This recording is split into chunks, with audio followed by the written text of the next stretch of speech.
来乡亲啊，继续来看航空警察局最近有是非，进前才有民众来检举，讲航警局的保安大队一个小队长咧执勤的时阵配枪来渡孤，结果互调职。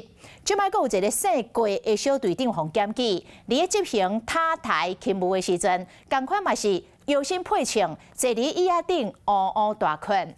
万不因若真正有人弄入来，根本都袂赴欢迎。航警局来证实，确实有这代志，已经甲迄个小队长调离主管的职务，加重处分。头日坐伫椅仔顶，双手男性双脚搁跪伫另外一条椅仔顶，这个航警伫困，不过这个时间甲地点引起争议。这个伫桃园机场服务的姓郭小队长，执行塔台勤务的时伫渡孤，身躯搁配枪，互民众检举。即马航警局嘛证实讲有这件代志。调整该员为非主管职务及服务单位，并加重惩处，列为重点督导单位，加强督导及指派干部加强导带勤。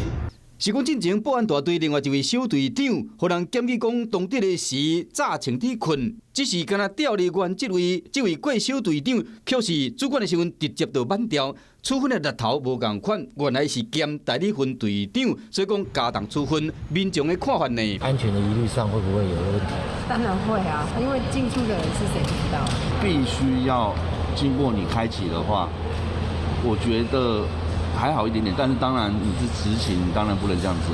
短短几工尔，航警局的保安大队互人检举2摆，小队长早前伫渡孤当上形象，航警局的纪律和民众怀疑。